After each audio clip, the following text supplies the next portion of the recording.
시청자 여러분 안녕하십니까. 4월 3일 화요일 뉴스 신세계 진행을 맡은 저는 박평입니다. 오늘도 제 옆에 항상 좋은 해설을 해주시고 계신 권순욱 대표님 모셨습니다. 안녕하세요. 네. 오늘 대통령님께서 4.3 추모식 행사를 가셨는데 어떻게 보셨어요? 네, 지금 조금 전까지 그죠? 대통령 추모사 봤는데 정말 가슴 뭉클하고 막 눈물 나고 그러죠? 네, 그렇습니다. 오늘은 정말 억울하게 돌아가신 분들의 영령에 우리가 엄숙한 마음으로 추모를 하는 그런 하루가 되었으면 좋겠습니다. 네, 이 4.3 추모사에 관련한 또 대통령님의 이 말씀과 관련한 내용은 저희가 이슈 프리즘에서 조금 더 자세하게 다뤄드릴 예정입니다. 그때까지 좀 기다려 주시고요. 다른 이야기를 좀 하고 뉴스 브리핑을 들어가야 될 것 같아요. 이 박근혜 대통령 선고가 이제 공개된다고? 우리 방송하기 직전에 들어온 소식인데 박근혜 전 대통령 선고 공판이 있습니다. 선고 공판이 있는데 이걸 중계방송을 허용하기로 했다고 합니다.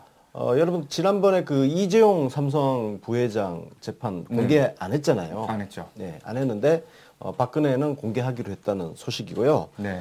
일단 방송사가 직접 촬영하는 게 아니라 법원이 촬영한 영상을 바깥으로 보내는 그런 방식으로 할 것 같다고 합니다. 그래도 참 다행스럽습니다. 전 국민적인 관심사인데 이걸 공개를 하지 않는다 그러면 조금 그렇죠. 물론 공개 재판 받을 권리는 사실 공개 재판은 원하는 사람이 받는 거예요.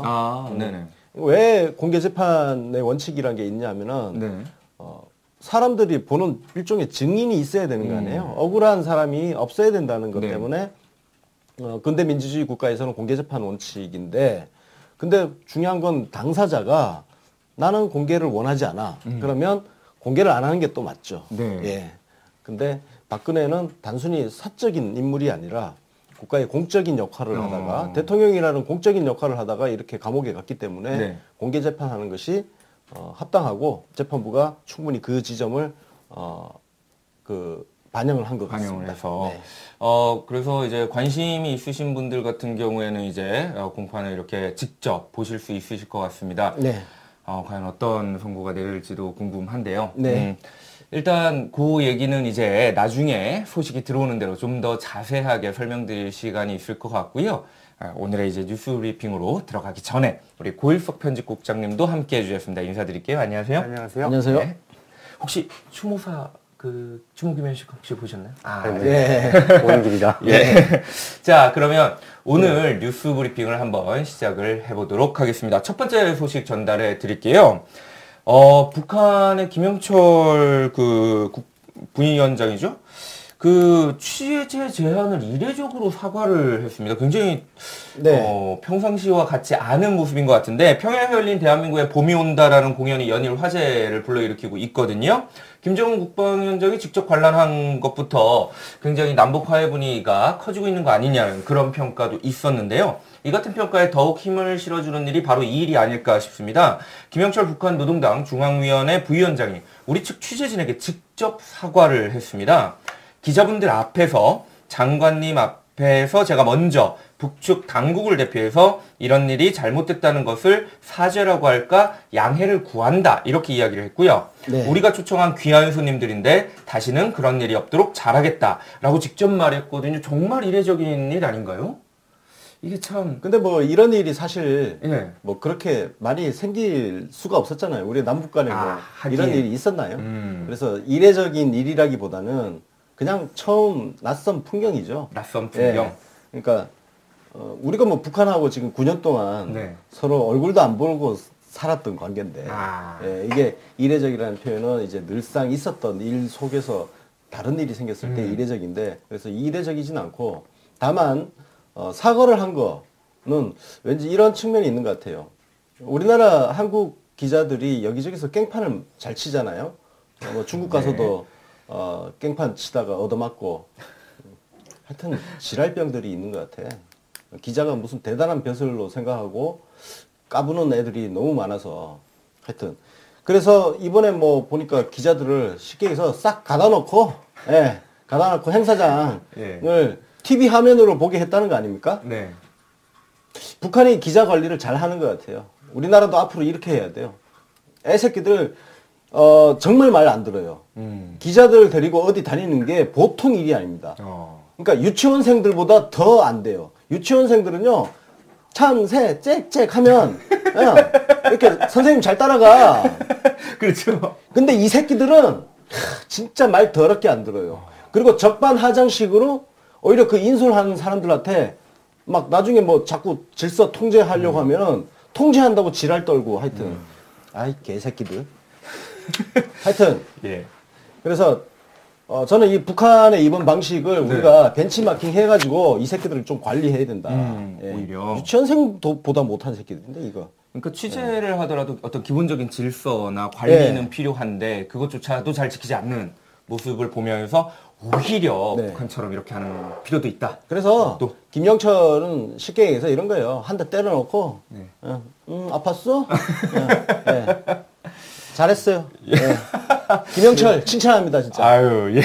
그리고 사과 내용을 보면 네. 동서고금을 막론하고 유사일에 이렇게 깔끔하게 확실하게 뭐 취재 방해라든가 취재 지원 부족이라든가 이런 문제들에 대해서 사과하고 해명한 거는 유사일에 가장 깔끔한 것 같아요. 깔끔하게 내용도. 예. 뭐 어떻게 의미 부여를 해야 될지 모르겠지만 네. 되게 그냥 마지못해서 예, 뭐 그냥 포멀하게 앞으로는 뭐 그런 일 없게끔 하겠다든가 이렇게 할 텐데 네. 그렇게 된 배경에서부터 잘못됐다는 것까지도 앞으로 그런 일 없게 하겠다. 모든 것들이 다 골고루 다 설명이 되어 있는 대단히 화끈한 사과였습니다. 그래서 아마 그 언론들이 처음에는 그 분장실에 가둬졌을 때 막 이 북한에는 꼼짝도 못하고 이러면 막 깔려고 준비를 했다가 통일부에서 바로 항의를 했어요. 북한에다가 바로 항의를 하니까 이제 그걸 못 가고 별로 반응이 시원치 않으면 또 뭐 북한도 사과도 제대로 못 받는 이렇게 하려고 했는데 이렇게 깔끔하게 또 사과를 하니까 할 말이 없어진 거예요. 너무 잘한 거예요. 네. 이거 벤치마킹 해야 됩니다, 이거. 이런 방식 아주 좋아요. 그러니까 따질 틈도 안 주는 거야. 100으로 치면 완전 속공 공격 있잖아요. 그거 똑같은 거예요. 그리고 농구로 치면 엘리웁 덩크 같은 그런 거예요. 만약에 이런 사과가 없었으면 또 언론이 뭐 통일부의 무능부터 해가지고 북한의 홀대부터 해가지고 정말 많은 이야기를 했었을 수 있었는데 그 과정이 아주 깔끔하게 진행이 됐군요. 분위기는 계속 좋아 보입니다. 그래서일까요? 도종환 장관은 김일국 북한 체육상과 만나 8월 아시안게임 공동 입장을 제안했거든요. 문재인 대통령께서 체육계의 교류를 좀 활성화하자는 말씀을 계속 하셨는데 그 일환이라고 보면 되겠죠? 네. 뭐 이렇게 한 발 한 발 교류의 폭을 그죠? 횟수를 늘리고 폭을 넓히고 그렇게 가는 거죠. 네. 거기에 대해서는 뭐 북한 측도 굉장히 아주 긍정적인 반응을 계속 보여주고 있는 것 같은데요. 자, 어제 뉴스실 세계에서 소개해드린 한미연합훈련. 사실 한미연합훈련이 지금 진행이 되고 있는 중인데 일반적으로는 북한 매체나 이런 데서 굉장히 많은 비난 뭐 이런 내용이 있을 것 같은데 그런 내용이 또 전혀 없다고 합니다. 그러니까 이제 그 상황이 아닌 거죠. 그죠? 북한이 이미 김정은 입으로 얘기를 했잖아요. 그냥 평소대로 하세요. 그래서 평소대로 하고 있으니까 북한은 여기에 대해서는 이미 양해가 된 상태이기 때문에 뭐 우리가 뭐 폭격기를 띄우든 뭐 항공모함을 띄우든 아무 소리 안 할 겁니다. 참 이제 권숙 대표님께서는 뭐 심지어는 이 남북 정상회담 뭐 이 과정 안에서 뭐 주한미군 철수 이런 얘기도 없을 거라고 얘기해 주셨는데 북한이 요구하는가 봐. 근데 또 어떤 언론에서는 계속 여전히 그거 가지고 이제 좀 있으면 북한이 주한미군 철수를 주장할 거다 뭐 이런 얘기도 있고. 그래 주기를 바라는 거죠. 그러니까 그 새끼들은 이거하고 똑같은 거예요. 과거에 한나라는 시절에 북풍을 북한한테다가 휴전선에서 총 좀 쏴달라고 했잖아요. 그 유명한 총풍 사건 아닙니까? 지금 대한민국 그 사이비 보수 언론이라는 새끼들이 지금 원하고 있는 거는 북한에서 뭔가 뭐 주한미군 철수라든지 등등의 이런 걸 좀 해달라고 지금 부탁하고 있는 거예요. 그래야 지들이 먹고 사니까. 안보파리 하던 새끼들 지금 먹잇감이 다 떨어진 거 아닙니까? 안보 장사 하던 인간들 지금 설 자리가 없어진 거예요. 그래서 좀 한 푼 줍쇼. 지금 이러고 있는 거예요, 지금. 아마 긴장감이 더 커질 것 같습니다. 오늘 나온 그 여론조사에서는 TK에서도 문재인 대통령이 잘한다고 50% 넘어갔다는. 50%를 넘었어요? 네. 리서치뷰에서 조사한 걸로 제가 읽었는데. 야, 우리 오준기 경북도지사 후보하고 대구의 뭐 이상식 후보라든지 이분들 현장 방송 한번 해야겠다. 진짜. 가서 부응회 한번 해야 되겠는데? 예. 충분히 분명히 변하고 있는 것 같습니다. 내일은 남북 정상회담을 위한 남북 실무회담이 있는 날이거든요. 과연 어떤 따뜻한 소식이 들려올지 한번 기대를 해보도록 하겠습니다. 다음 소식으로 넘어갈게요. 민주당이 경선 룰을 정했는데요. 경선 투표를 도입했다는 소식이 들려오고 있습니다. 아무래도 결선 투표. 정치권도 국민들도 정말 지방선거에 대한 관심이 커지고 있는 딱 요 상황에서 이제 지지율이 가장 높은 정당이죠. 여당인 민주당의 경선 룰이 확정이 되었습니다. 결선 투표 도입. 이거 지금 박영선하고 우상호 후보가 서울시장 경선에 있어서 결선 투표하게 해달라고 요구를 했는데 거기 서울뿐만 아니라 전 지역, 물론 지역마다 다 사정이 다릅니다. 예를 들어서 경남도 같은 경우는 김경수 의원이 전략 공천이 됐죠. 그러니까 거기는 경선 자체가 없으니까 없는 거고, 그 다음에 강원도 최문순 현 지사 같은 경우도 그냥 그대로 단수 공천이고, 뭐 이런 지역을 빼놓고 나면 결선 투표가 실제로 이루어지는 지역은 그렇게 많지는 않을 거예요. 후보가 좀 많은 지역, 예를 들어서 광주광역시라든지 전남도지사, 그리고 서울하고 경기, 인천, 뭐 이 지역 정도는 결선 투표가 아마 가능해질 것 같습니다. 굉장히 의미가 있습니다. 이런 것도 어쨌든 후보들이 원하는 대로 그래 다 받아주고 그래야 나중에 불만이 없으니까. 그렇죠.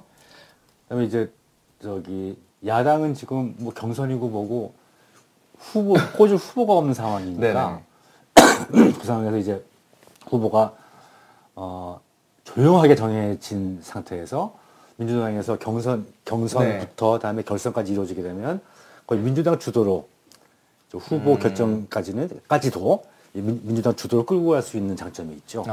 대단히 큰 결정이라고 생각할 수가 있습니다. 그래서 결선 투표 덕분에 경선이 더 치열해지고 그리고 많은 분들이 조금 더 더불어민주당의 어떤 선거에 대해서 관심을 많이 가지시게 될 것 같다라는 말씀이신 것 같은데 후보 결정된 뒤에도 깔끔하게 이제 단합할 수가 있고요. 지금 이제 기사가 나오고 있는데 단수 공천이 이뤄졌네요. 부산의 오거돈, 그리고 울산의 송철호, 그리고 경북의 오준기, 그리고 어제 이제 경남의 김경수 이렇게 했으니까 저희 그 UBC 인터뷰 일정 이미 보신 분들은 아시겠지만 뭐 오준기 후보는 지난주에 나왔었고요. 송철호 울산시장 후보 같은 경우는 이번 주 금요일에 인터뷰가 예정되어 있고 제가 오늘 아침에는 문대림 제주지사 후보하고 통화도 했어요. 이제 곧 일정 정해가지고 하여튼 우리 문파들께서 좀 이렇게 지지하는 후보들이 대충 윤곽이 나왔잖아요. 뭐 저희 UBC 인터뷰하고 계시는 분들이 사실은 문파 분들이 지지하는 후보님들이세요. 저희도 뭐 편파 방송이니까 저희는 뭐 그냥 저희가 지지하는 후보들 앞으로 인터뷰를 계속 뭐 필요할 때마다 계속 하겠습니다. 선거 끝날 때까지. 인터뷰 때문에 정말 많이 힘드실 것 같아요. 뭐 해야죠 뭐. 그래도 6월 13일까지. 그 김경수 의원 관심 되게 많으신 것 같은데 그냥 잠깐 아까 말씀을 해주셨는데 그 김경수 의원 같은 경우에는 이제 후보들이 전부 다 합의해서 추대하는 방식이 됐다고 그래요. 이게 이렇게도 가능하네요. 그렇죠. 결국은 아니 경쟁자들끼리 합의가 되면 합의되는 게 뭐 가장 원칙이에요, 사실. 룰이 있으면 룰대로 가는 것도 룰이란 것은 원래 합의가 되지 않았을 때를 전제한 거예요. 장치예요. 그래서 당사자가 합의를 하면 그게 가장 우선인 거죠. 그게 근대 민주주의의 기본적인 원칙이고 합의가 되지 않았을 때는 정해놓은 룰에 맞춰서 경쟁을 하는 것이고 그래서 합의가 됐기 때문에 경상남도는 이미 지금 이제 부울경은 이미 완전히 확정이 된 거예요. 그죠? 그러네요. 부울경은 확정이 됐고 경북도 오준기 확정이 됐고 그러니까 대구만 이제 경선 치르면 될 것 같아요. 대충 속속 이제 우리 더불어민주당의 더불어민주당의 라인업이 짝짝짝 네. 나오고 있는 거죠. 네. 앞으로 조금 더 많은 이제 관심이 지방선거에 쏠릴 것 같습니다. 저희 뉴비씨도 아까 말씀해 드린 것처럼 네. 계속해서 인터뷰하고 또 관심 있는 소식 전달해 드리도록 하겠습니다. 네. 다음 소식입니다. 자유당 그리고 바미당 깽판 때문에 4월 임시국회가 무산됐습니다. 네. 선거는 다가오는데 국회는 또다시 태업 중입니다. 어제 오전 4월 임시국회 의사일정 합의가 무산됐는데요. 더불어민주당은 이제 공수처 설치 법안을 주장하고 있고 자유한국당은 방송법 개정을 각각 주장하면서 맞서고 있습니다. 이 두 법안이 쟁점이 되고 있는 이유가 좀 궁금한데요. 공수처법 같은 경우는 지금 자유당이 무조건 반대를 하고 있는 상황이죠. 예, 반대를 하고 있으니까 이걸 지금 의사 일정에 포함을 안 시키겠다. 지금 이런 얘기거든요. 네.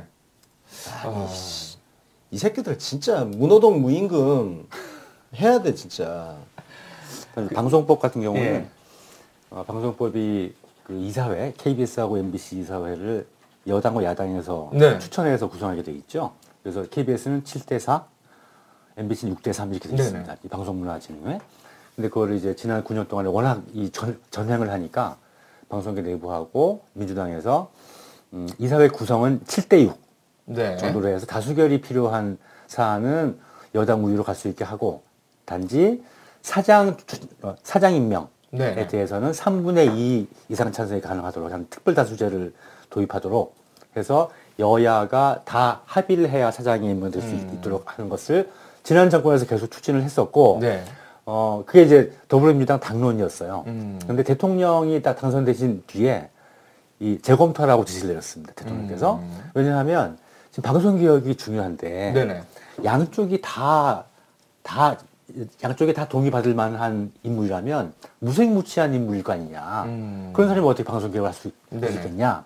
라는 검토와 함께 그다음에 방송계 내부에서도 그런 식으로 특별다수제가 원래 큰 목소리를 내긴 했었는데 생각해 보니까 결국 대통령 뜻과 마찬가지로 아무것도 안 할 사람, 가만히 있을 사람 뽑을 거라는 말이죠. 지금까지 실은 지금까지 여당 추천 여권 추천 사장들이 한 얘기는 MBC, KBS 망하도록 가만히 있던 거예요. 그렇게 할 사람도 결국 뽑을 것 한 반발이 심해서 지금 더불어민주당에서는 이 내용에서 반대하고 있는 중입니다. 네네. 그거를 걸고 넘어들어서 이 야삼당이 야당일 때는 하다가 말뒤집냐고 계속 물고 늘어지고 있는 것이죠. 근데 사안의 성격상 이 방송사 지배구조에 네. 대해서는 전면적인 재검토를 통해서 더 바람직한 안을 도출해야 되는 것이 시대 상황이라고 할 수가 있겠습니다. 네. 자, 그런데 이런 상황에서 자유한국당은 또 자체 개헌안을 채택을 했네요. 네. 내용을 보면 네. 국무총리를 국회가 선출하고 심지어는 국무위원까지 총리가 제청한 뒤에 국회 동의를 얻게 하는 등 의회 권한을 대폭 늘려놨거든요. 이 국민이 원하는 개헌안과는 굉장히 많이 다른 것 같아요.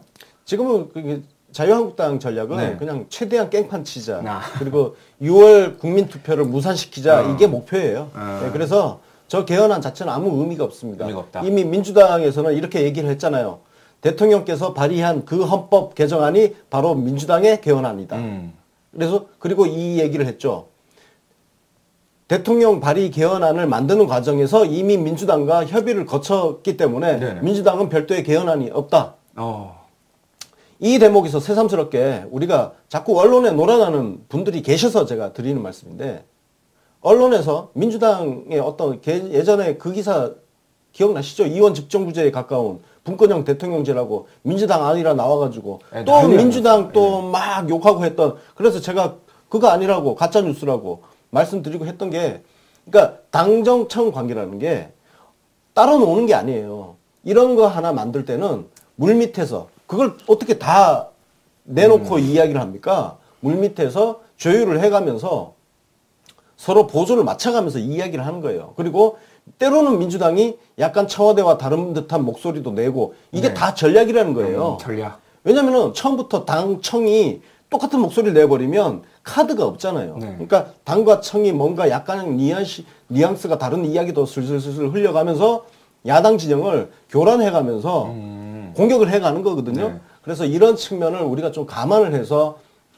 지나치게 언론 보도에 일희일비하면서 우리가 당 지도부를 흔든다거나 이런 거는 우리가 조금 좀 자제하면서 가는 게 좋겠다. 우리가 예. 언론 보도는 한 2, 3일 묵혔다가 판단 내리는 네. 게 좋겠다. 사실 이 개헌안 같은 경우에는 지속적으로 네. 권석 대표님께서 원하는 방식대로 처리가 될 것 같다라고 말씀해 주셨는데 아마 이 자유당의 개헌안이 나오더라도 결국 그 가는 방향은 그대로가 아닐까. 그래서 좀 의미가 없습니다. 네. 그냥 지금 우리 당청이 네. 갖고 있는 로드맵대로 그냥 밀고 가는 겁니다. 이거는 그래서 지금 5월 23일이 시한이잖아요. 네. 그냥 그때까지 그냥 가는 거예요. 쟤들 저 안이 나왔지만 저 안 가지고 우리 안하고 지금 협상의 여지가 거의 없어요. 예, 그냥 마주 달리고 가는데 우리 기차가 속도가 빠릅니다. 예, 속도가 빨라서 네. 저쪽이 박살 나는 거예요. 이제 말씀해 주신 걸 들으면 네. 마음이 되게 편하고 아주 그냥 기쁘고 야 이거 개헌 되는구나 막 이런 아주 안도감이 좀 옵니다. 개헌 됩니다. 예, 너무 걱정 안 하셔도 됩니다. 예. 네. 다음 소식 전달해 드릴게요. 김기식 전 의원이 금융감독위원장으로 취임이 됐습니다. 저도 기억하는 얼굴인데요. 참여연대에서 굉장히 활발한 활동 보여주었고 민주통합당 국회의원으로도 활동을 했었는데요. 신임 금융감독위원장으로 취임했는데 아주 금융 쪽에서는 지금 잔뜩 긴장하고 있다는 소식이 들려옵니다. 예.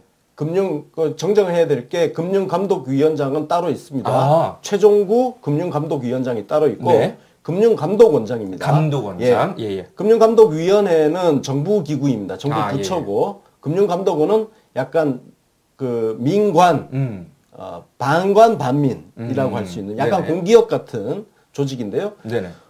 김기식 전 의원이 이렇게 임명된 거에 대해서 제가 취재를 해봤어요. 예. 어떤 의미가 있는지 취재를 해봤는데 지금 이게 금융위와 금감원이 약간 업무 중복되는 측면이 약간 있습니다. 그래서 금융 감독이잖아요. 네. 그래 감독이라는 측면은 뭐냐? 이 금융감독원의 역할이 그동안 금융 정책을 입안하는 쪽까지 같이 있었단 말이에요. 네네. 그래서 금융위와 겹치는 부분이 있었는데 지금 대통령께서 갖고 계신 생각은 금융위와 금감원의 역할을 확실하게 분리를 하겠다. 그런 게 예를 들어서 금융위에서는 금융정책 전반을 이렇게 컨트롤하고 그리고 그 정책을 수립을 하는 역할을 한다면 금융감독원은 말 그대로 은행, 보험, 증권사 같은 보험사 같은 이런 금융기관들을 감시 감독하는 역할에 확실하게 역할을 확실하게 주겠다. 그 측면에서 뭐 일부 그 전문가들 같은 경우가 김기식 전 의원이 무슨 전문성이 있어서 금감원장 발탁하냐. 우리 금융정책 큰일 났다. 뭐 이렇게 설레발치는 비판적인 그런 글들이 많이 보이는데 그게 과거의 프레임 속에서 금융감독원을 바라보기 때문에 그렇다. 향후 금융감독원이 정말 감독에 초점을 맞춘다면 중요한 거는 정책 입안 능력 필요 없어요.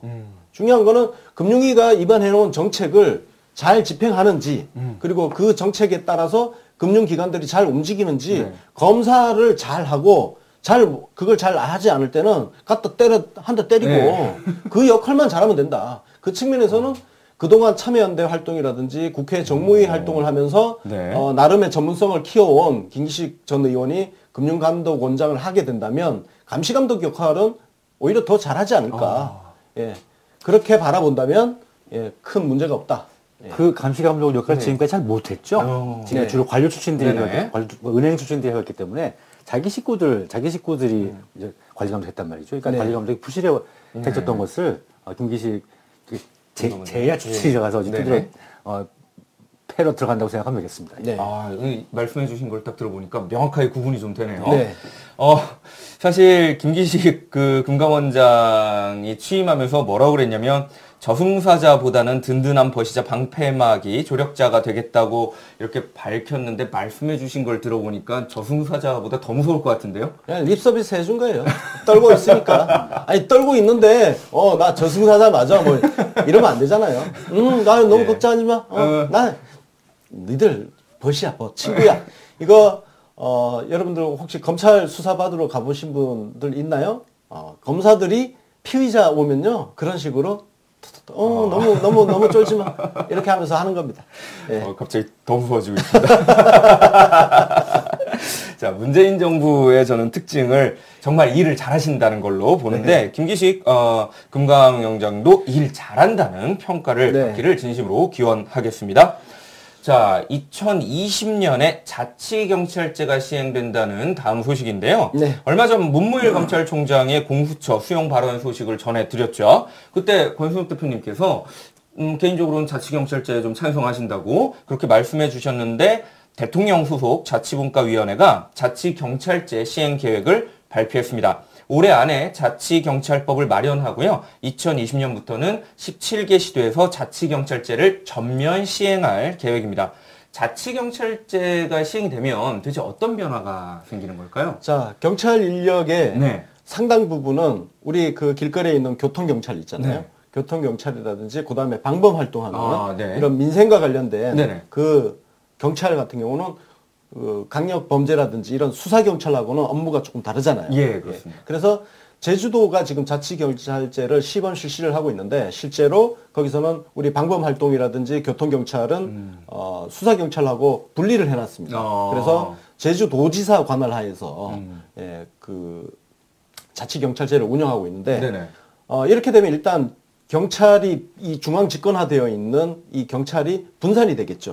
그죠? 수사 경찰이 따로 떼어져 나가니까. 네. 그러면 지금 이 공수처법을 비롯해서 수사권 조정을 하는 데 있어서 이 법안의 핵심은 검찰의 막강한 권한, 권력을 해체를 하겠다는 거거든요. 그러면 그 해체 과정에서 경찰이 반사 이익으로 비대해질 우려가 있다는 말이에요. 그래서 경찰의 중앙 집권화된 권한을 분산시키는 역할, 이게 바로 자치경찰제죠. 그래서 이게 약간 뭐 공수처법하고 자치경찰제 그리고 수사권 조정 이 세 가지의 법안은 약간 서로 맞물려 있습니다. 그래서 동시에 이렇게 스타트를 해주는 게 가장 이상적이거든요. 네. 그런 측면에서 정부에서 어떤 로드맵을 갖고 지금 준비를 착착착 해나가고 있지 않는가. 이제 남은 것은 이제 경찰이 이 자치경찰법을 전향적으로 확실하게 이렇게 받아들이고, 왜냐면 경찰 안에서도 겉으로는 자치경찰제를 받아들이겠다 하지만 속으로는 받기 싫은 거예요. 왜냐면은 자기 거를 내놔야 되는 거거든. 그렇군요. 그러니까 검찰도 자기 거 안 내놓으려고 하는 거잖아요. 경찰도 마찬가지인 거죠. 근데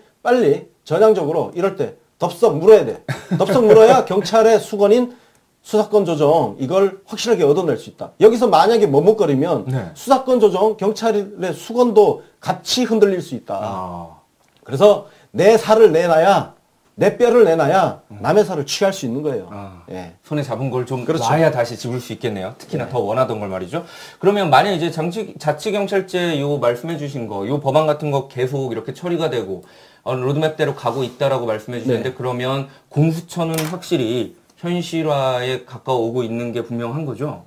사실 그게 지금 그래서 이게 밑단계인데 쉽지는 않을 겁니다. 아주 쉽지는 않을 건데, 그래서 이 자치경찰법이라든지 수사권 조정 이 문제가 빨리 잘 해결이 돼야 공수처법까지 무난하게 갈 수 있다. 이게 세트로 물려있기 때문에. 예. 자치경찰도 수사를 하죠. 그러니까 민생수사, 예를 들어서 뭐 식품위생법 위반 같은 거, 뭐 경범죄 위반 같은 것도 수사를 합니다. 그게 이제 검찰 사무실 가보신 적이 있으신지 보이지만 거기 쌓여있는 사건의 90%가 향토 예비군법 이런 것들입니다. 그러니까 검사들도 미칠 지경인 것이죠. 그런 것들을 짜자 이제 가까운 데서 일어난 문제들을 자치경찰에서 수사 종결권까지 다 주고, 그러면 이제 수사권이 자치경찰, 각지 자치경찰, 그다음에 광역수사대, 그다음에 안보수사대, 검찰, 공수처 5개로 쪼개지는 겁니다. 수사 기능이. 그러니까 국민 인권의 차원에서는 폭발적인 신장이 이루어지는 것이고요. 이제 권 대표 말씀하신 대로 자치경찰이 이루어지면 그때까지 공수처 될지 안 될지 모르겠지만 야당에서 그때까지 공수처를 반대할 명분은 사실 없어지는 것이죠. 그러면 어쨌든 저희 굉장히 많은 국민들께서 공수처 기대하고 계시는데 앞으로 이제 공수처가 만들어지지 않을까라고 생각을 해보면 될 것 같습니다. 다음 소식입니다. 저는 이 소식이 가장 또 속 시원한 소식 중에 하나인데요.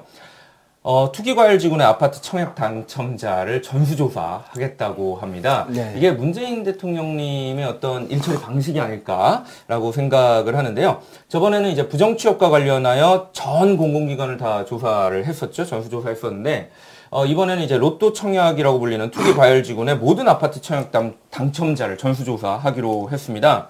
이 청약을 위해서는요, 현금 7억이나 8억 정도를 동원을 해야 되는데, 고3 19살 당첨자가 나오기도 했다는데요. 네. 그러다 보니까 의심의 정황이 있는 거죠.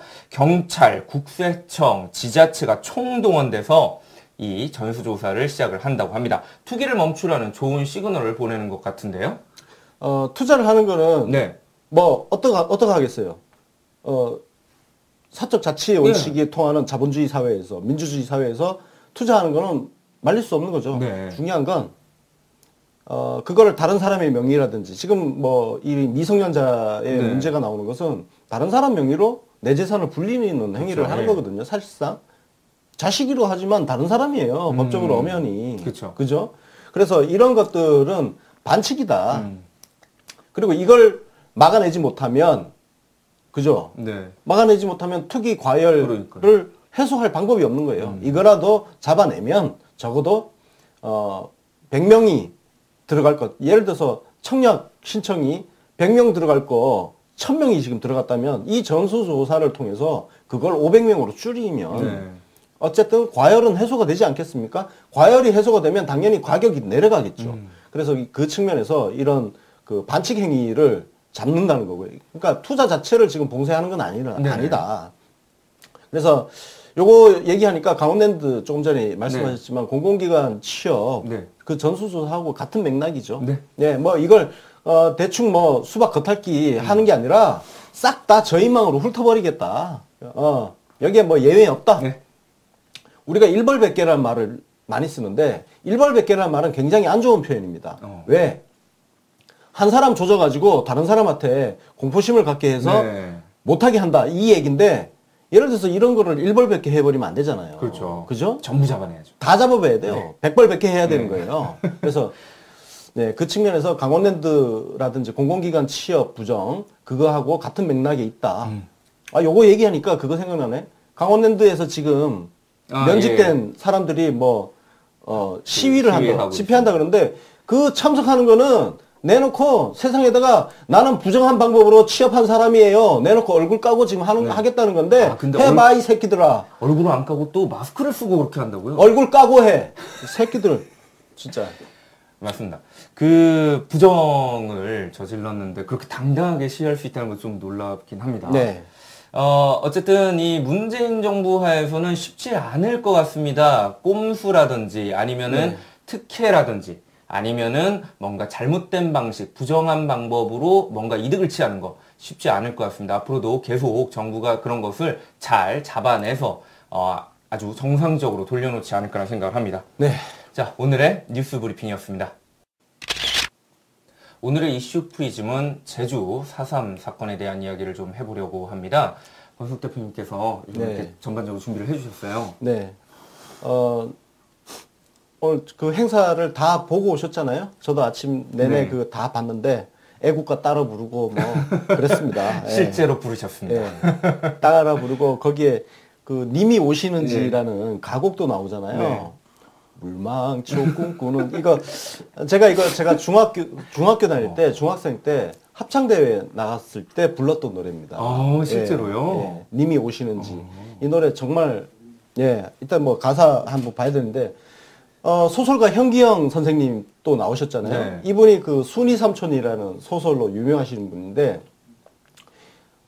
제가 90년대 중반에 문학 공부를 잠깐 했는데 그때 제 선생님이 현기영 선생님이었습니다. 제가 그래서 현기영 선생님한테 혼도 좀 났었는데 왜냐면은 제가 겉멋이 좀 들어가지고 프랑스의 앙드레 지드의 좁은 문을 막 이야기를 하면서 그 소설이 어쩌고 저쩌고 하는데 현기영 선생님이 술자리였거든요. 맞은편에서 눈을 탁 무서운 눈빛으로 저를 탁 째려보시면서 겉멋이 들어가지고 한국에도 좋은 소설이 얼마나 많은데 뭐 하여튼 제가 그때 정말 마음으로 정말 많이 반성을 했습니다. 예. 그 순이 삼촌이라는 소설이 바로 제주 4.3 항쟁에서 그렇습니다. 살아남은 사람의 네. 이야기, 슬픈 이야기입니다. 네. 그 순이 삼촌이 그 학살 현장에서 겨우 도망 나와가지고 살아남았지만 그 뒤로 이제 환청부터 해가지고 그 트라우마에 시달리다가 네. 결국 자살로 생을 마감하는 그 과정을 그린 소설이거든요. 이 소설이 제주 4.3의 비극을 문학적으로 최초로 네. 이 세상에 알린, 그러니까 그렇죠. 4.3의 비밀, 그 감춰진 이야기를 세상에 폭로한 그런 소설입니다. 그래서 이 책이 금서였어요. 네. 국가보안법 위반 그런 것도 있었고. 그래서 오늘 현경 선생님의 그 낭독 그 추모할 때도 제가 눈물이 나려고 하더라고요. 그래서 그것도 그렇고 그 뒤에 여러분들 뭐 물만 그 님이 오시는지 음악 나오는데 네. 그 노래도 제가 불러보고 그 제주도는 아름다운 관광지잖아요. 정말 많은 분들이 좋아하시고 많이 가시는 네. 관광지죠. 아름다운 관광지고 올레길도 굉장히 유명하잖아요. 잘 돼 있고. 올레길 걸어보셨어요? 네, 저는 한 구간 정도를 걸어봤는데 좋더라고요. 저는 그 전 구간을 다 걸어봤어요. 예. 전 구간 다 완주를 했고 그리고 올레길이 없는 길도 이렇게 걸어 다녀보는데 사실 제주도에는 곳곳에 이 학살 터가 있습니다. 제주도에서 지금 카페로 굉장히 유명한 월정리 앞바다. 네, 그거 유명하죠. 그 바다가 그 월정리가 학살의 현장이었습니다. 그러니까 월정리로 끌려간다는 것은 죽임을 당한다는 이야기와 같았던 그 월정리가 지금은 아름다운 카페 해변이죠. 네. 그리고 송악산 그 남쪽에 가면 마라도 가는 네. 배 타는 곳이 있어요. 그 가는 길에 송악산이 있는데 송악산 밑에 보면 일제시대 때 일본 군대가 설치해 놓은 그 구를 뚫어 가지고 네. 포병 그죠? 그 설치해 놓은 그 네. 흔적도 있고 그 뒤에 가면 서달 오름이라는 학살의 현장도 있고. 근데 제주도는 곳곳에 그 학살의 현장들이 있습니다. 그래서 마냥 아름다운 섬이 아니라 굉장히 슬픔을 안겨주는 그런 섬인데 오늘 제주 4.3 추모식 같은 경우 그런 제주도의 아픔의 역사를 모두 담아냈어요. 네, 적어도 제가 아는 범위 내에서는 네.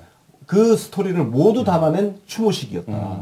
그래서 오늘 제가 1시간 동안 방송을 보면서 한 서너 군데에서 진짜 눈물을 좀 찍어내고 했던 게 그 아픔이 좀 느껴지셔서 아무래도 이번 정부의 어떤 이 행사라든지 뭐 기념식, 추모식 마찬가지고 보면은 그 역사적인 과정들과 어떤 세세한 이야기들을 다 담아내서 좀 많은 국민들과 같이 공유하고 알리고 공감하려는 그런 모습이 보여지거든요. 이번 4.3 추모식도 마찬가지 그런 행사였던 것 같습니다. 이번 구성 정말 참 전체 이 슬픔의 역사를 잘 담아낸 구성이었던 것 같아요. 그 다음에 그 이효리 속일 때 이효리가 그 처음에 낭독한 그 이종영 시인의 바람의 집. 이 시도 정말 너무 슬프지 않습니까? 그 다음에 이제 유족의 그 추모 낭독한 거. 그건 너무 슬프잖아요. 마음이 좀 울컥하더라고요. 그 큰 오빠가 산채로 수장이 됐다는 슬픈 이야기까지 집안의 기둥이었는데 우리 집안 기둥이 무너졌다. 뭐 이런 슬픈 이야기부터 해가지고 그리고 거기에 이제 가수 이은미 씨의 찔레꽃, 그리고 이산화 시인의 시 낭독 있었고 그리고 이어서 우리 대통령님께서 추모사를 하셨죠. 그렇습니다. 이 추모사를 많은 분들이 또 들으시면서 또 정말 명연설이다 이렇게 얘기해 주셨는데요. 어떤 느낌이 드셨어요? 무엇보다도 대통령께서 이건 진보 보수라는 이념을 빙자한 학살이라는 거 그걸 명확하게 하고 나서 이제는 진보 보수라는 이념의 틀을 이제 벗어나야 된다. 사실 저희 UBC하고 정치 신세계가 줄곧 계속 이야기하는 것이 과거의 그런 이념의 틀로 세상을 바라보는 그 시각을 빨리 벗어나자. 그래서 당신은 수구 좌파와 아직도 결별하지 않았습니까? 라는 에피소드를 제가 반복해서 다시 계속 올리잖아요. 우리 마음속에 있는 어떤 반미 그리고 어떤 진보성 반자본주의, 반세계화 이런 고정된 관념 이걸 다 깨뜨리고 사고에서 정말 자유롭게 있는 그대로를 바라보고 이념의 틀을 싹 걷어내고 정의, 상식, 공평 대통령께서 오늘 그 키워드 말씀해 주셨잖아요. 그렇습니다. 이런 눈으로 세상을 바라볼 때 우리가 그동안 정말 지긋지긋하게 서로를 증오하면서 싸웠던 좌우, 진보, 보수 이 틀을 우리가 벗어날 수 있다. 그래야 제주 4.3 학살 또 정말 인간의 눈으로 이 사건을 바라보고 진실을 명확하게 규명을 하고 그리고 그 피해자들의 명예를 회복하고 보상해주는 그 길을 우리가 제대로 갈 수 있지 않느냐. 예, 이념의 틀을 진짜 빨리 벗어내야 합니다. 그 대통령께서 이렇게 연설 막바지에 그 말씀을 해주시는데 굉장히 슬프고 안타까운 이야기들이 쭉 이어지다가 그래도 그 부분에서는 다시 우리에게 어떤 희망의 느낌을 받을 수 있게끔 해주셨어요. 아무래도 말씀해주신 것처럼 우리 이념의 틈을 벗어나서 정말 그냥 정의로움, 공평함, 그렇죠. 아주 인류 보편, 인류의 이런 것들이 중심이 될 수 있어야 될 것 같습니다. 또 다른 소식도 있죠? 이번에 우리 대통령께서 현직 대통령으로는 두 번째 참석하신 거잖아요. 이 제주 4.3의 진실이라는 것도 결국은 그동안 침묵을 강요를 당했고 우리 김경탁 편집장 지금 옆에서 지금 일하고 있지만 제주도 출신이잖아요. 그 제주도 제 친구도 많아요. 오늘 아침에 문대림 후보하고 통화도 했는데 그 제주도민들이 갖고 있는 4.3의 트라우마라는 거는 별게 아니라 아까 말씀드린 좌우, 진보, 보수 이념의 틈바구니에서 무고한 사람이 학살을 당했기 때문에 제주도 인구 10분의 1이 당했다는 거 아닙니까? 그래서 제주도 사람들이 이 이념이란 이야기, 이념과 관련된 이야기 나오면 대화를 하지 않아요. 제가 대학 다닐 때도 제주도 출신 친구들은 이런 이념적인 부분에는 접근을 하지 않으려고 합니다. 회피를 하려고 하는. 왜? 그 상처가 있기 때문에, 트라우마가 있기 때문에. 그랬던 아픔을 지금 치유하는 건데 대통령께서 결국은 민주주의의 승리가 이 진실을 밝히는 길을 열었다. 이 대목이 정말 중요한데 왜냐하면 침묵을 강요당했다가 김대중 대통령께서 당선된 이후에 제주 4.3의 진실을 밝히기 시작했단 말이에요. 진상조사를 시작하고 그리고 노무현 대통령께서 대통령 처음으로 방문하셔가지고 공식적으로 사과를 하고 그렇습니다. 예? 그리고 이어서 우리 대통령 그동안 또 이명박근혜 그동안 아무도 그죠? 내팽개쳤잖아요. 내팽개쳤는데 우리 대통령께서 이번에 다시 또 방문을 하시고 그리고 국가 트라우마 센터 건립해서 제주 4.3 그 유족들의 아픔을 치유를 하겠다 이런 말씀도 하시고 그렇습니다. 민주주의가 승리를 했기 때문에 이 진실을 밝혀낼 수 있었다. 그래서 민주주의가 앞으로도 계속 승리해야 제주의 이 학살의 진실은 감춰지지 않고 계속 드러내고 진실을 끝까지 밝힐 수 있다. 그래서 우리는 앞으로 계속 승리해야 된다. 그런데 그 원희룡에 대한 이야기가 있어요. 자, 원희룡이 아주 무식한 소리를 했죠. 우리 문재인 대통령한테 참석하라고. 그래서 역사상 최초 대통령 방문하면 하는 걸로 아주 의미가 있다. 아주 개무식한 소리를 했죠. 사과하라고 그러고. 그리고 와서 공식적으로 사과하라. 이 개새끼야. 근데 원희룡 이 새끼가 제주도 출신이잖아요. 근데 이 새끼는 제주 4.3 이 추모제에 한 번도 참석한 적이 없어, 이 새끼. 그런 새끼가 우리 대통령한테 공식적으로 사과하라고? 개새끼가 진짜. 이 제주 지역 언론들도 이 부분에 대해서 일제히 지금 비난을 하고 있다고 합니다. 제대로 사실관계도 확인 안 하고 한 발언이거든요. 그렇죠. 아니 한심하잖아요. 노무현 대통령께서 2006년도에 방문했던 그리고 공식 사과까지 했던 우리 다 생생하게 기억하고 있는데 제주도 언론인이면 당연히 기억하고 있지 않겠습니까? 그러니까 원희룡이가 이런 얘기하니까 무슨 한심한 소리 하고 있냐 해가지고 제주 지역 언론들이 일제히 원희룡을 지금 비판을 하고 있습니다. 근데 그 사실 여부보다도 아까 박 평론가도 여러 번 강조하셨지만 공감이라는 부분이 중요한데요. 4.3 항쟁의 트라우마를 처음으로 쓰다듬어 주신 것이 노무현 대통령의 사과였단 말이죠. 정부로서 당연히 사과해야 되는, 정부 입장에서는 대통령에서 당연히 해야 될 것 한 것이지만 제주도민의 입장에서는 처음으로 위로받은 경험이에요. 그렇죠. 그게 없다고 얘기한 거예요. 원희룡은. 그리고 지금 와서 하라는 거야.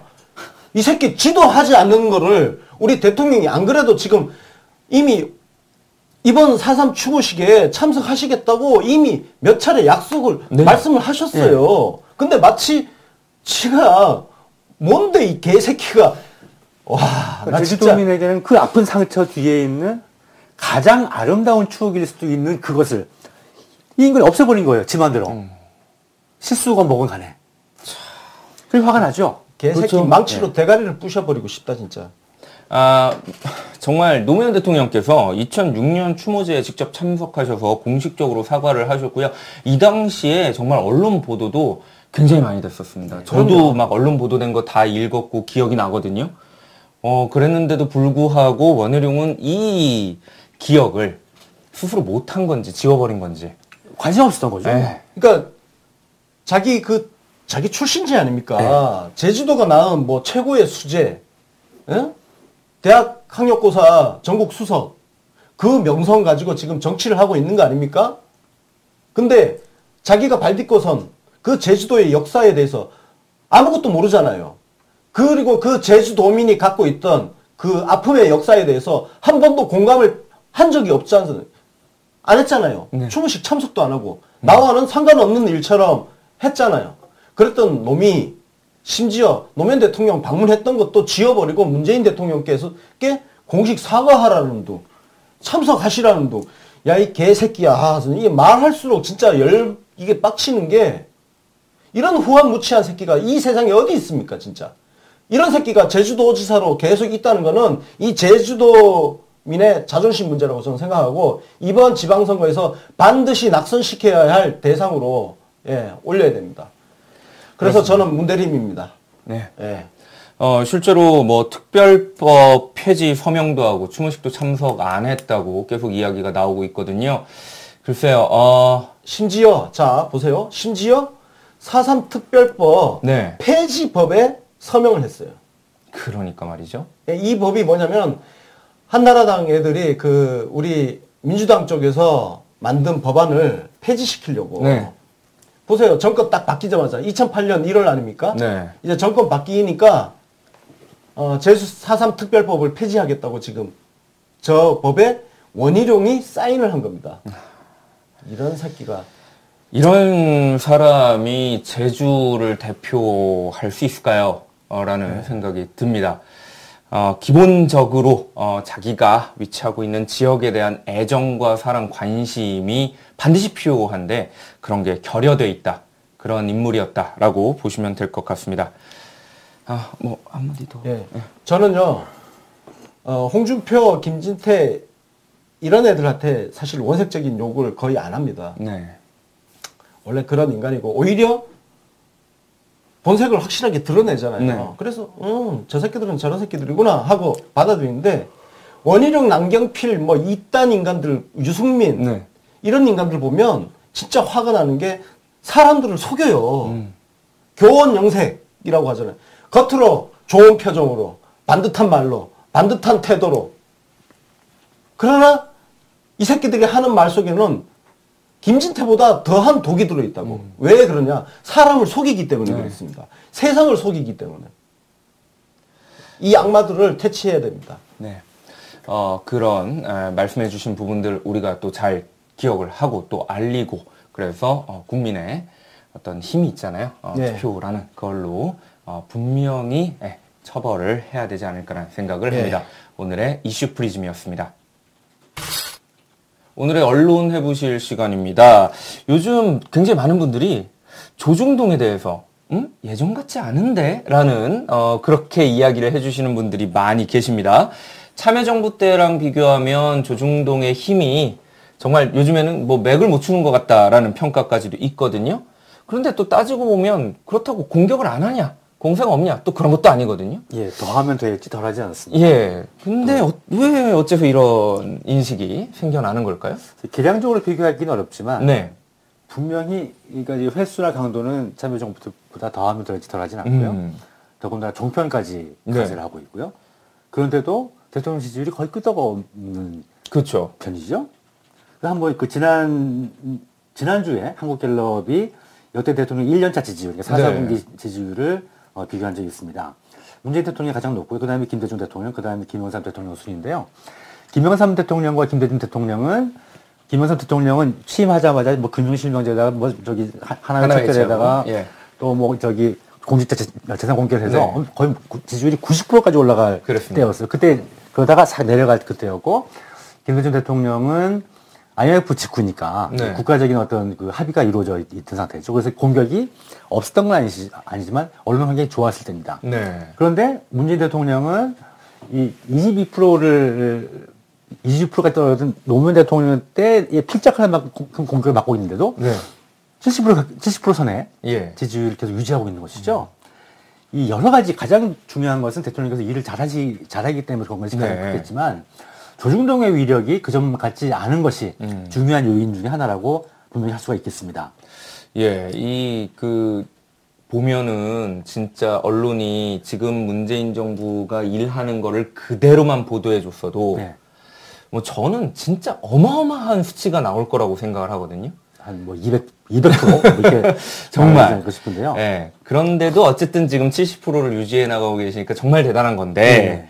자, 왜 이렇게 조중동의 공격이 예전처럼은 안 되는 걸까요? 가장 큰 이유는 이제 매체 네. 환경의 변화겠죠. 네. 포털 직접 뉴스를 공급하는 게 아니라 네. 포털과 SNS를 통해서 공급해야 되기 때문에 공급해야 되는 변화인데 그게 가장 큰 중요한 이유겠지만 이제 지금 언론학 강의 시간이 아니니까 그건 네. 넘어가고요. 중요한 것은 이 과거에 조중동이 가지고 있던 가장 큰 위력은 소위 말하는 의제 설정 기능이었습니다. 의제를 선도하는 기능이고요. 그리고 아젠다 세팅 기능이라고 네. 하죠. 조중동이 일면톱에 딱 띄우면 네. 아 이게 중요한 거구나. 그렇죠. 우리는 다 이거 쳐다봐야 되는 거구나. 네. 다른 언론들은 다 이거 써야 되는 거구나. 네. 이런 기능들이 있었죠. 이런 게 다 허물어졌다는 것이 가장 중요한 이유입니다. 권 대표께서도 이제 저는 언론해보실 진행할 때 뭐 그런 거 많이 강조해 주시는데요. 그전 같으면 조선일보에 썼으면 다 쫙 따랐었을 건데 안 따랐습니다 말이지. 네. 그게 가장 중요한 변화입니다. 그렇죠. 예. 지금은 사실 결국은 스피커가 네. 다양해졌고, 그렇죠. 과거 종이만 있을 때는 이런 거죠.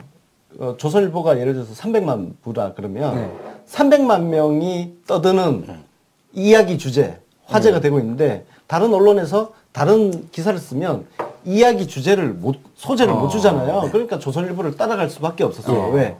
그 이야기, 가장 사람들이 많이 이야기하는 소재를 같이 따라가야 우리 신문을 보니까. 근데 지금은 굳이 그렇게 따라가지 않아도 된다. 네. 왜? 포털로 다 기사 보니까. 예를 한번 들어보겠습니다. 지난 며칠 엊그제 조선일보가 법무부가 검찰 패싱하며 윤석열 기초사했다는 기사를 단독이라고 보도를 했습니다. 그전 같으면은 뭐 지면 나오는 신문은 조금 인쇄할 때까지 좀 기다렸다가 하더라도 온라인 뉴스라도 다 따라올 법한데 한 군데도 안 따라갔어요. 한 군데도.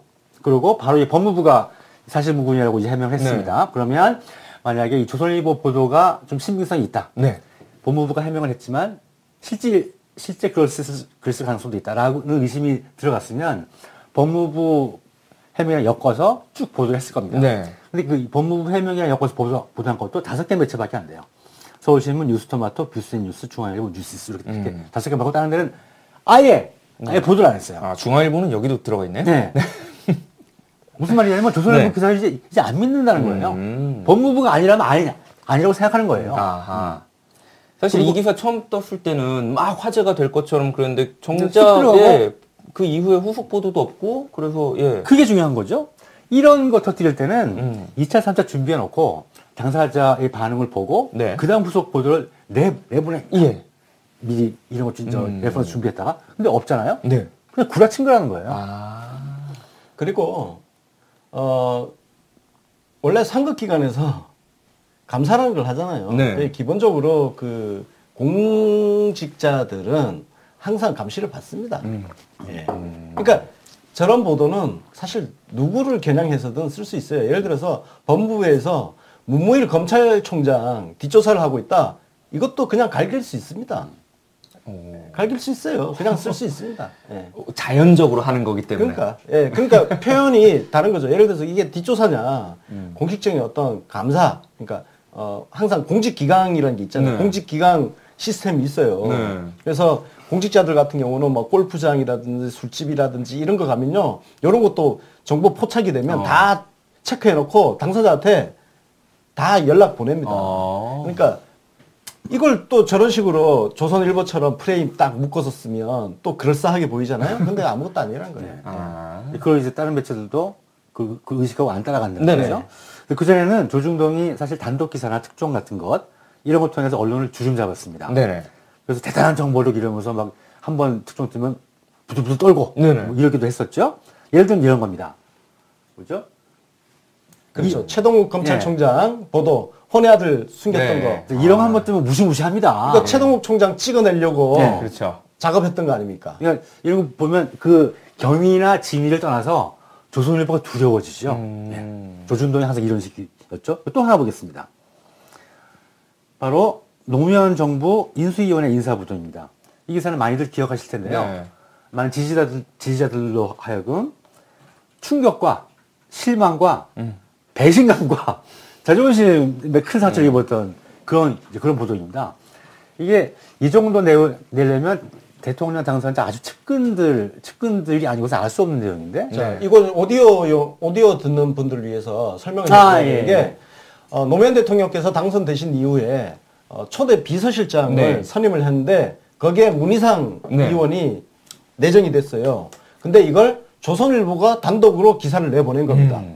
조선일보가. 네. 노무현 대통령은 조선일보하고 가장 강력하게 그렇죠. 싸우고 있던 시절인데 조선일보가 대통령 비서실장 인사를 단독 기사로 내보낸 거예요. 그러니 노무현 대통령 주변에도 조선일보 빨대가 있다는 것이죠. 그렇게 조선일보가 이제 전부 해석이 되죠. 흘리는 빨대가 네. 있다는 것이죠. 결국 조중동이 위력을 누려왔던 것은 이 권력 핵심부에 빨대가 있었다는 것입니다. 빨대가 있었다. 빨대를 활용했던 것이 그들의 가장 위력의 힘의 원천이었죠. 그런데 요즘에는 이제 이 빨대가 사라진 작동을 겁니다. 제대로 안 하고 있다. 예. 그래서 이런 현상을 기자협회 보도를 했어요. 2017년 4월 나온 기자협회 보도인데요. 대선이 한창 진행되고 있을 때죠. 조선일보에서 특종이 사라졌다는 제목입니다. 이 기사에는 여러 가지 얘기를 했지만 이 기사에서 언급한 마지막 특종이 아까 보셨던 최동욱 총장 네. 혼외자 보도였습니다. 그 뒤로 특종당한 특종이 없어요. 그래서 뭐 특종이든 내밀한 정보든 뭐 특수한 정보든 이런 거를 다루는 기사가 조중동에서 사라졌습니다. 완전히. 그럼 왜 그렇게 된 걸까요? 왜 빨대가 없어진 거죠? 그래서 이 빨대가 누구냐면 주로 청와대나 예. 정부나 네네. 정부 부처나 여당의 고위 인사들이죠. 그리고 국정원. 국정원하고 국정원. 그들이 이제 자기 정치적 입지나 네. 입지를 누구를 타격하기 위해서 자기 입지를 띄우기 위해서 해서 이제 조중동과 거래를 하는 것이죠. 좋은 정보를 주고 다음에 네네. 이제 뭐 이렇게 뭐 빨아주는 네. 기약을 하고. 예. 근데 이들이 이제 누구든 청와대든 여당이든 정부 부처든 조중동을 이제 상대를 안 하는 겁니다. 조중동을 상대하지 않는다요? 예. 그러니까 물론 엄밀히 말하면 조중동만 상대하는 게 아니라 네네. 상대 안 하는 게 아니라 모든 언론을 상대하지 않는다. 셈인데요. 그다음 뭐 무슨 통일부 패싱이니 외교부 패싱 이런 기사 많이 나오지 네, 계속 않습니까? 나왔었습니다. 근데 이 기사가 뭐냐 하면 예, 겉으로 봤을 때는 어떤 부처가 활동이 있니 없니 이런 걸 얘기하는 거지만 아무리 물어봐도 얘기를 안 해준다는 이 불만을 토로하는 것이 바로 이 패싱 기사입니다. 그러니까 물어봐도 대답을 안 해주니까 이거를 패싱이라는 기사로 냈다는 예, 그러니까 말씀이신가요? 어떤 구조냐면 이런 겁니다. 그러니까 이제 뭐를 물어봤는데 잘 얘기 안 해줘요. 네. 그러면 그것도 모르고 무슨 통일부로 하면 그것도 모르고 무슨 통일부를 하냐? 네. 그것도 몰라요. 그럼 통일부 없어도 되겠네? 몰라요. 하니까 통일부 패싱. 이런 게 나오는 겁니다. 대답을 안 해주니까 예. 통일부는 아는 게 없다. 예. 그러므로 통일부는 일을 안 한다. 통일부 패싱 뭐 이런 식으로 가는 없어도 거예요? 된다. 이런 맥락을 담은 것이 그동안의 패싱 보도였습니다. 그래서 지들이 패싱 당하는 거잖아요. 네. 예. 그래서 이제 최근에 몇몇 부처의 고위 관리와 공보 계통의 이제 공직자들 좀 만나볼 기회가 있었는데요. 이 정부 들어와서 우리 정부 들어와서 언론들이 엄청나게 이 부처들을 막 시달리게 했다고 합니다. 그러니까 우리가 이제 보통 뉴스 신세계 다루었던 네. 오보나 왜곡이나 네. 과장이나 이런 보도들이죠. 그걸 겪고 나니까 어지간하면 기자들하고 상대 안 하고 싶어 하는 것이죠. 이 관리들은.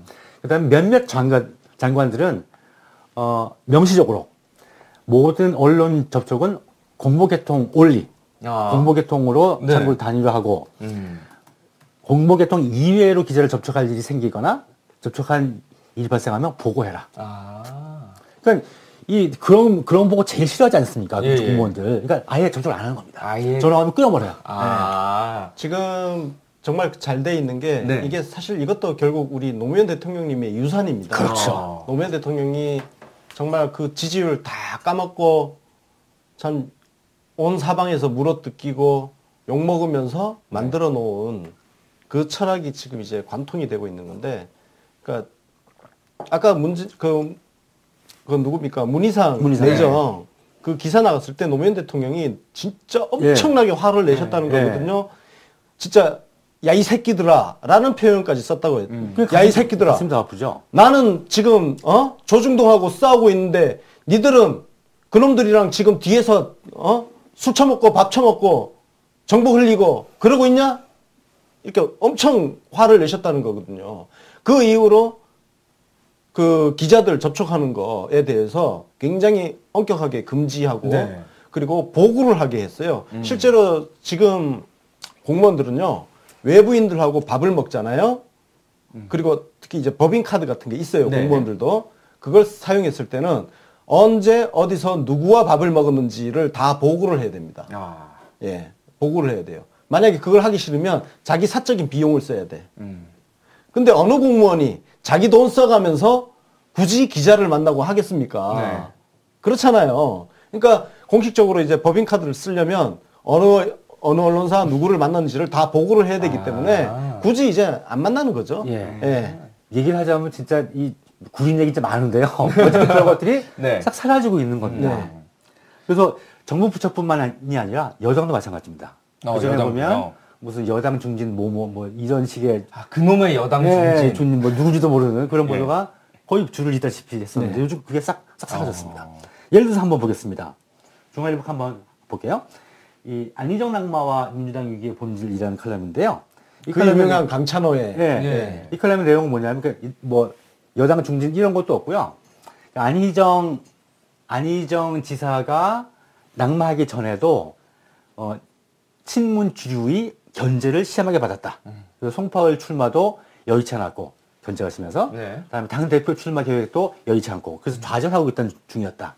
이것이 문제다라는 내용의 칼럼입니다. 근데 건대님도 기억하시겠지만 이거 우리 카톡으로 받아보는 그 찌라시 내용이에요. 찌라시 내용이에요. 그러니까 지금 조중동의 처지가 갈등 부추기려고 얼마나 비참해졌는지를 보여주는 칼럼입니다. 그리고 저게 얼마나 정보력이 딸리는 거냐면 저 강찬호가 얘기한 거 뭐 예를 들어서 안희정이 친문한테 견제받고 있다. 뭐 그래서 송파을 당대표 선거 나가는 것도 여의치가 않다.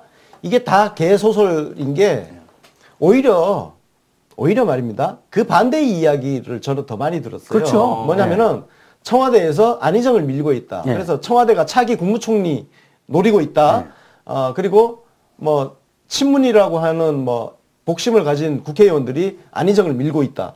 난 이런 얘기를 더 많이 들었어요. 굉장히 합리적인 얘기들이 훨씬 많이 있습니다. 근데 이게 실제로 근거도 조금 나름 있었어요. 그래서 저는 안희정이 국무총리 될까봐 솔직히 진짜 걱정했거든요. 왜냐면은 나는 안희정을 존나 까던 입장인데 이게 국무총리가 되면 못 가잖아. 그러니까 저 진짜 걱정했었는데 하여튼 뭐 저 강찬호의 저 찌라시 가지고 쓰는 수준을 보면 정말 얘들이 정보가 딸리는구나. 그러니까 정보원이 없는 거예요.